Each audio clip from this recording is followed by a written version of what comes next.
Hello, my name is Santa Rose, and I am the owner of Blooming Life Guidance and Books. And what you see in front of you here is a image of an aura system with the chakras. And I'm going to be teaching a little bit about what happens when I do energy healing in this video. So this is a video that I would be sharing on my YouTube channel, but also sharing with people who receive aura healings from me or energy healings from me. So if I have sent this to you in the past, chances are it has not changed in any way. So we have both a physical body and a spiritual or energetic body. And in addition, we have a spirit or soul. And we also have a spiritual energy body. Typically, the spiritual energy body is referred to as the astral aura. You don't have to memorize any of these, but sometimes I'll make a comment that I'm healing both your astral and your physical aura, because typically I do the healing where I'm doing both at once. It is possible to heal them separately. It's just more efficient to heal them together. As you can see on here, your aura goes out from the core of your body approximately 6 feet from the core of you in all directions, including below your feet. When you are walking outside or on a ground floor of a building that doesn't have a basement, your aura actually goes down into the earth. Part of how the aura cleanses itself is from the environment. So it cleanses itself by going down into the earth when we're walking outside. It also is cleansed walking in nature and walking under the sky in the sunshine. And rainy days are also very healing to auras as well. It changes the atmosphere, the energy of our world outside is shifted on rainy days. Doesn't mean you have to be wet. Your energy field is healed even if you're standing under an umbrella, just because the atmosphere is better. So we have natural hygiene and cleansing that happens in our energy system without having outside intervention. But we live in an increasingly more and more polluted world, so that actually doing energy hygiene is a really good idea because of just how negative our environment has become. And I'm talking about our social environment primarily, but it's possible that our physical environment could also be impacting our auras too.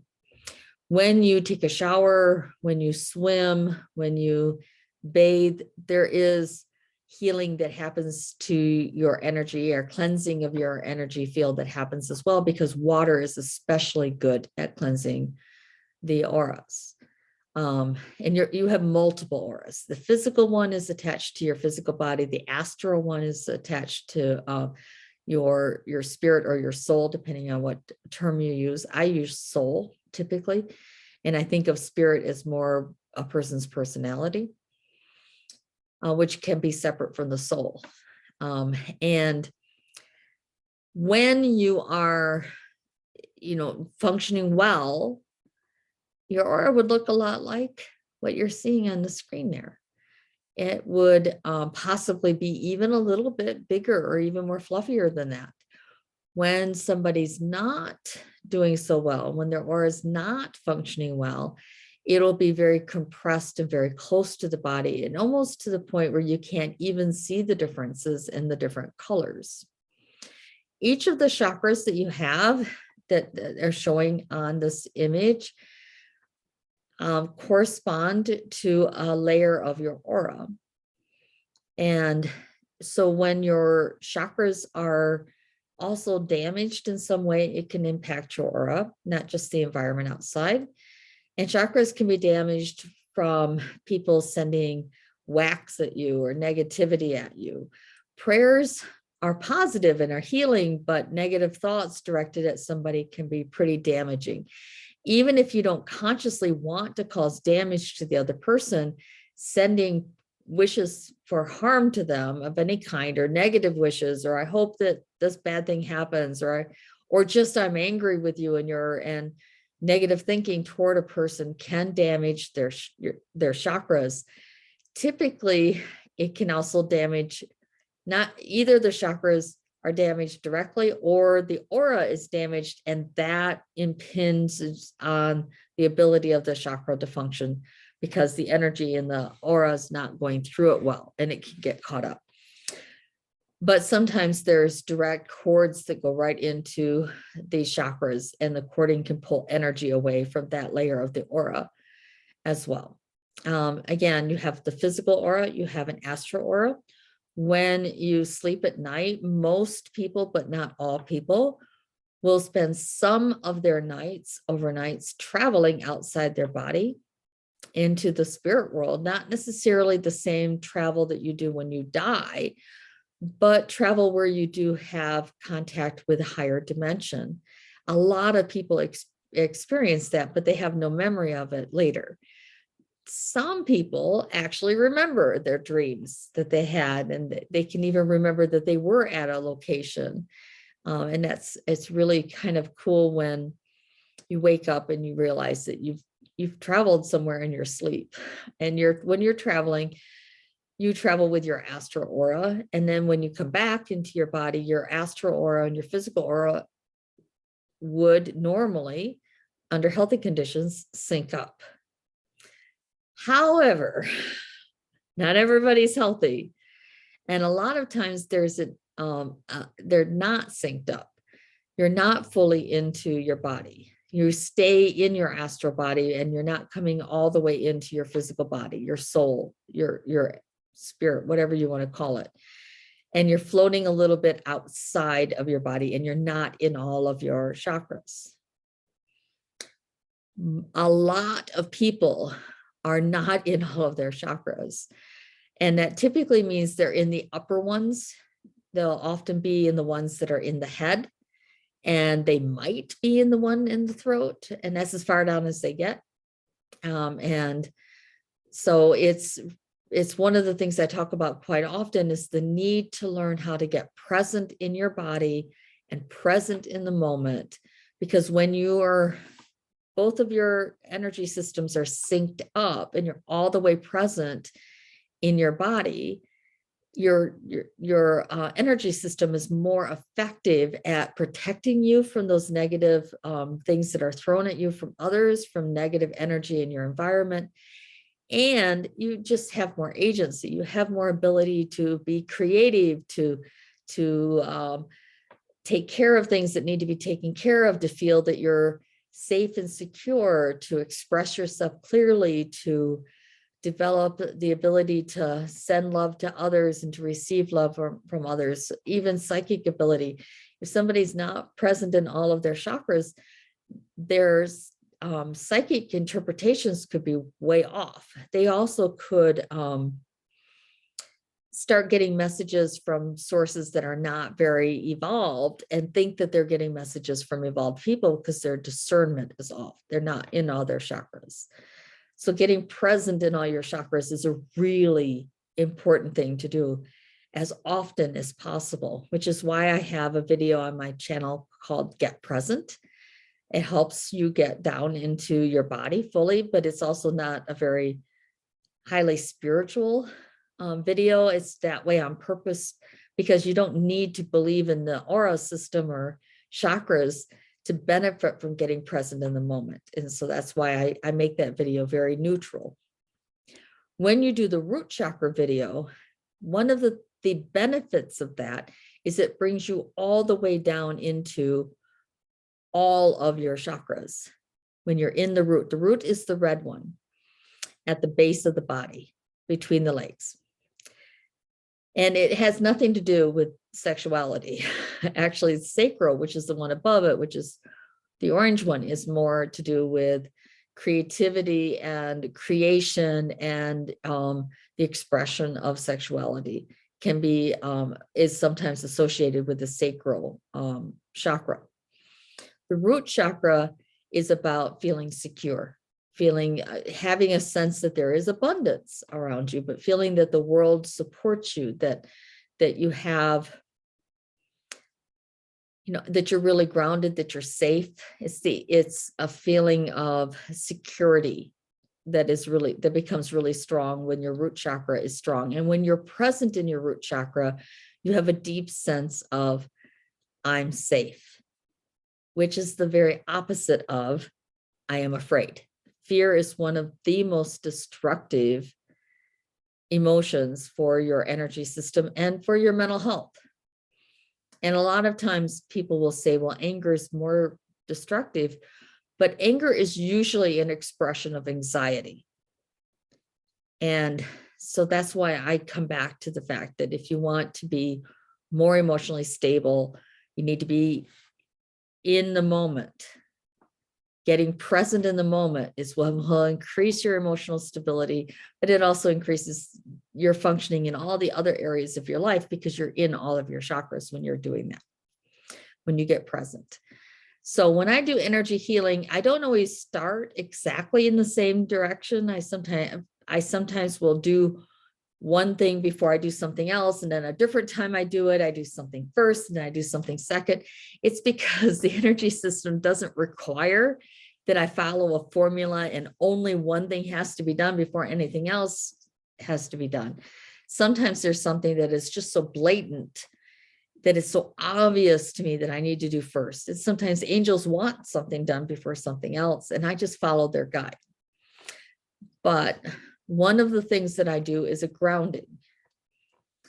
Your grounding is the space from the bottom of your aura down into the core of the earth, all the way to the core of the earth, ideally, but at least down into the earth. Sometimes people's grounding are so clogged that I can't get them all the way so that the energy is coming from the source of the earth. It doesn't mean that you have to touch magna. I'm not telling you to dig holes in the ground. It's an energy, the energy of the core of the earth, not the actual physical magma that's in the bottom of or in the middle of the earth. This is the energy from it. So some people, when they're teaching grounding, will talk about, putting a cord between you and the source or the center of the earth. That is no longer effective. It was something I remember being taught in the 70s and 80s when I first started studying this, and a cord was frequently what was taught then. We didn't have the spiritual pollution that we have now back then. Things are so much worse. And to really get your energy system cleansed, it's better to clear a hole, or it's not an actual physical hole that you dig, but an energetic hole that goes all the way to the core of the earth. And it's 6 feet wide, if possible. And sometimes I'm working with somebody, I have to work with where they're at. And I clear a little bit of it and I get deeper into the earth, but I can't get them all the way down.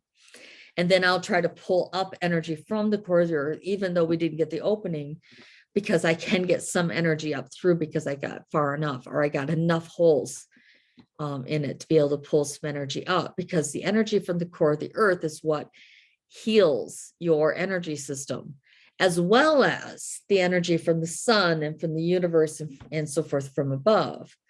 Both are used in healing. So most people benefit from dealing with the core of the earth stuff, because most people that I work with are spending some time outside. They're already getting the sunshine. They're already doing that. When they're praying, they're imagining getting something from above, but people don't think to try to get something from below. And that's usually what is the most deficit, is that grounding. And grounding is super important.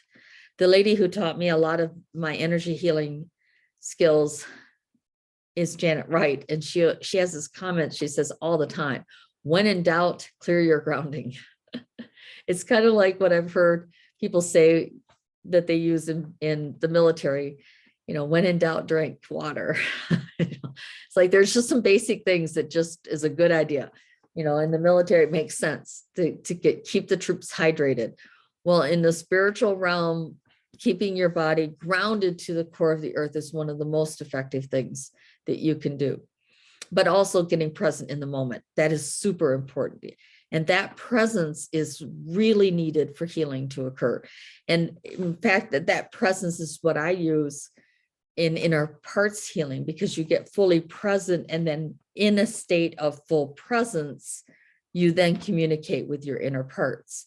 And that is where healing takes place, because you're validating your inner parts in a healing way, while you yourself are fully in all your chakras, fully present in the moment, and in a spiritual presence as well. So grounding is something that I will clear. I will sometimes create with my intention and imagination energy healing devices to help me visualize it getting cleared out. It's a device. It's not necessary. If somebody else can do a healing without using devices, this doesn't mean that they're wrong and I'm right. It's just everyone has different approaches. I find it sometimes helpful for me to use that as part of my imagination and intention. Imagination and intention is not my being phony. It's actually what creates healing. You need your imagination and intention in order to manifest anything in your life, including the manifestation of healing. So I will often start with the grounding, and then I will start working on the aura. And the aura often has what I refer to, because I used to work in a prison system, as shanks. They are handmade weapons, and they come in all different sizes and shapes. And some of them look like pencils, and some of them look like shards of glass, and some of them look like spears, and sometimes they look like knives, and or just broken pieces of metal. They come in all different kinds of shapes, but they're meant to be something sharp that goes in, and somebody has used their imagination and intention unconsciously almost all the time. They're not consciously harming others. Most people unconsciously harm others, but that is what is getting into your system. And it doesn't mean that it's people that you know. Somebody could have sent that kind of a negative energy because they walked by you in the grocery store, or you drove by them when you were driving your car and you don't know them at all. And you can get this kind of negativity. Obviously, also people that you do know can send negative energy your way. And it's when they're sending negative thoughts. When there's so much talk in a lot of spirituality about the need to control your thoughts, it's because of this. If you're sending negative thoughts out to other people, what's happening is that you're damaging their auras, and then they are less functional. And out of being less functional, they may be more likely to send negative energy to other people. And even though it's not necessarily a karma thing where I send it specifically to John Doe, and then John Doe sends it directly back at me and I get back what I sent out, it's that the effect of sending out the negativity makes the environment more likely that other people are going to be impacting me with negativity. And that is why it's important to work on your thinking, and to also not try to think about justice. You think the word justice sounds like such a positive thing, and it is actually not a positive thought, because it's usually in reference to retribution or revenge and payback, and they should be punished. And so these kind of thoughts are not helpful. They send out a lot of negativity. And I would not even, I have no interest whatsoever in cleansing the auras of people who have committed terrible crimes, and you know, their names are all over the newspapers and so forth. And a lot of people send negative energy to those people who are accused and have not even been convicted of a crime yet. And they are stressed and impacted by that. I'm looking here just for a second for the controls. I apologize for the delay. I am not an expert at doing this, and the controls are not showing up. All right, so I'm going to just keep going. There it is.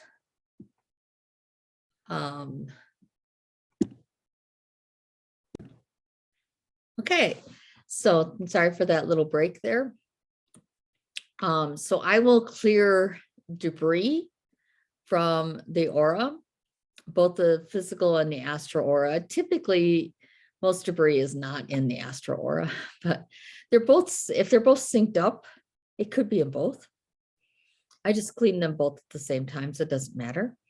And what I'm doing when I do that is I'm removing debris, the negativity things, the objects that are not actual objects. They're just spiritual objects that have been thrown. And they typically do look like spears or shards of glass or shards of metal. That kind of stuff is typically what I see. And I'm clearing those off. I clear them off and I give them to the angels to recycle them. I don't want to just like throw them down or something, because what if that has an impact on somebody else in the environment? I want them removed. So I ask my angels or your guardian angels to recycle them, whoever. I just say angels. So whichever ones want to do it, it's fine with me. And then I will clear any holes that are in the aura because stuff is thrown at it. And there's also, not showing on this image, but there's also more auras than just what's showing here. There's also more spiritual parts of our energy system than what is showing here. Well, one of them is that there's an area way above the top of this aura that is your connection to the divine and your ability to get divine inspiration and to connect with your angels. And I will clear that space. And then sometimes I will clean and clear any rips or tears that are in the different kind of energetic meridians that are across the front and back of the body. And I will also then work on the aura, the chakras themselves. And I will clear both the astral and the physical chakras at the same time. Now, I typically only clear the 7 chakras. Sometimes I clear the 8th one. I definitely sometimes clear that one way up high. But lots of times I just do the 7, because for most people, that's about as much healing as they can handle. Because sometimes you heal too much and it's exhausting and the person feels drained after healing. So I will usually do all of the chakras at once and clear any nicks that are on the outside of it, any negative energies that are trying to interfere with the flow of the chakra that are hanging around outside of it, that are like ants or flies. There are tiny little black spots. They're negative energies that I clear. They don't have a consciousness. They're not demons or something like that. I don't clear things that have a consciousness. I ask if I come across something that has a consciousness that's messing with somebody, I will ask the angels for healing. And sometimes I will stand back and watch. And I've been able to witness them doing healings like that. It's really cool to watch. And sometimes I don't see them doing it, but I can feel the shift and change as it has happened, even if I didn't get to see it happen directly. There's cording that can occur. Now I want to talk about cords, because if you do much research into spirituality, you'll find a lot of people, in fact, you'll find people who offer the service of cutting cords. It's really quite funny. It's like nothing to cut a cord. I do a whole energy healing. I'm not going to charge you piecemeal. Well, it's cost this much for this and this much for that. I just do one healing over everything. But you have millions of cords or thousands of cords, maybe not millions, thousands of cords in you at any time, or you may only have 3 or 4, but there's lots of people who have a lot of cords in them. And so typically I will gather up the cord in my hand and I will ask the angels to remove any of the cords that is not in your best interest right now to have removed, because maybe it would be too much of a healing, or because it's a cord that you yourself want. Maybe you're the one who corded your energy to somebody else. And so your higher self might be saying, no, I like that cord. I don't want you to remove it. And I'm very careful to ask the angels to remove cords and not from my hand before I do my work to remove them.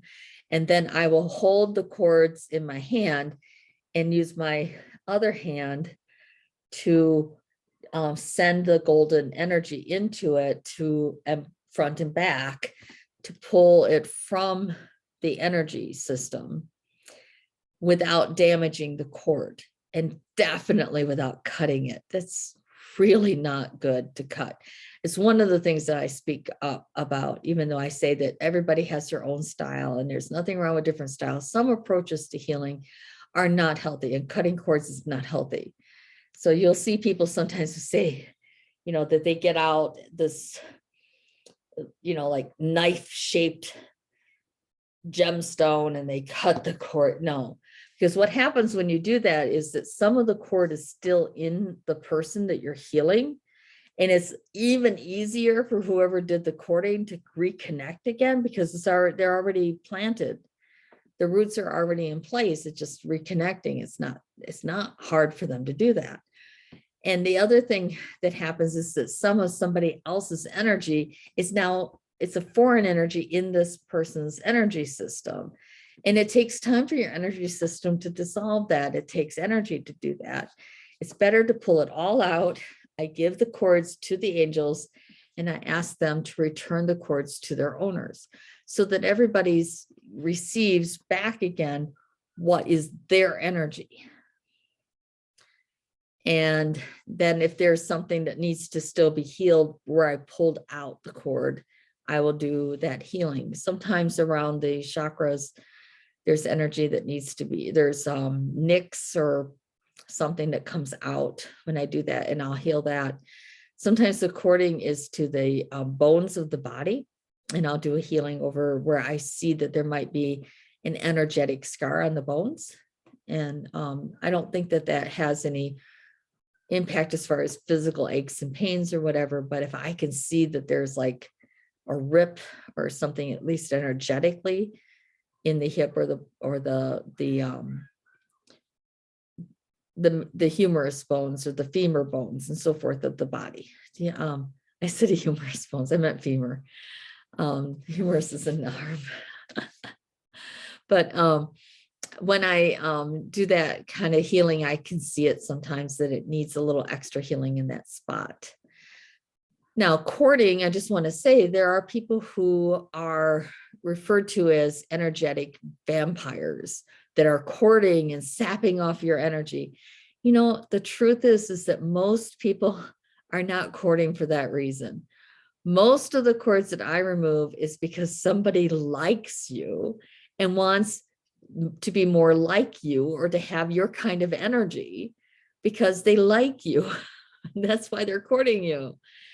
And it is true that empathic people, very empathetic people, one of the reasons for that is you have a lot of cords and you're energetically feeling the energy of the person who's courted you because you're literally connected like an umbilical cord between you and them. And it would be healthier to remove that.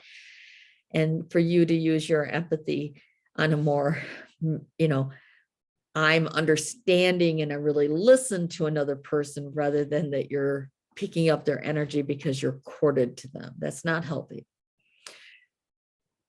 Little kids, little ones, especially children below the age of 8, are often corded to multiple adults because they need extra help.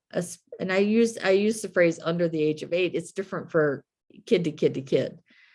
Rarely do you see a 10-year-old that's still corded. Sometimes I see 9-year-olds that still have a lot of cords that they have put in place themselves to feel that they're connected to family members. But all children 8 and under are corded. And they're corded to primary caregivers, not necessarily to biological family. And hopefully their primary caregiver is somebody with really good positive energy that they're getting, but sometimes not so much. And if it's a negative energy that a child is corded to, somebody who's feeding them energy that's really negative, I will remove that. But most of the time, I don't touch cords to children. And most of the time, I don't do healing for children under the age of 13. Not that I can't. It's just that I don't want to cut a cord for a child to not feel connected or not be nourished spiritually by a caregiver when that's needed. Of course, I ask the angels to prevent any harm from any of my healings. So just keep that in mind. If somebody says, well, somebody's courting you, sometimes that court is done to manipulate you, especially when it comes to cords that are directly to certain chakras or to body parts like the hip and thigh and shoulder cording is really somebody wanting to control you. Feet is also controlling. Hands is controlling. The throat chakra is very controlling. But there's cords to all of the chakras that can happen because somebody is trying to be controlling of another person. And when we cut that, we're not really cutting it, we're removing it. I misspoke there. But when that cord gets removed, your energy becomes normal and their energy is not damaged. That's the best solution. Remember, we're not looking for retribution or revenge. We're looking for healing. After an energy healing that I give, I strongly recommend drinking extra water, not necessarily extra water. If you already are drinking a lot of water, I don't want you to go into water toxicity, but having an extra glass or two of water would be often helpful. Taking a shower and imagining the water of the shower cleansing anything I missed or any remnants of things that were partially removed and not fully, because perhaps I didn't see if something needed a little bit more work. And that you give yourself extra rest. So that would mean going to bed an hour early or allowing yourself to take a nap if you have the free time, to give yourself a little extra rest. Some people after a healing feel really good. And some people after a healing need to process the shifting and the shifting energy that has happened. And then they feel better. They don't necessarily feel it right away. Sometimes they do feel a little more tired. So that is the teaching on energy healing. I offer energy healing as a service, and you can follow the link in the description box for this video if you have not found my website and the service where I provide the energy healing. When I do energy healings, you get an audio recording only. There's no photograph or picture or anything that shows up. It's just an audio recording. And this video is sent as well, even though you've seen it 100 times. I want to make sure that you have the link to it if you want to review my teaching on energy healing. So I wish you all the best, and I will hopefully get a chance to get to know you better soon. Thank you.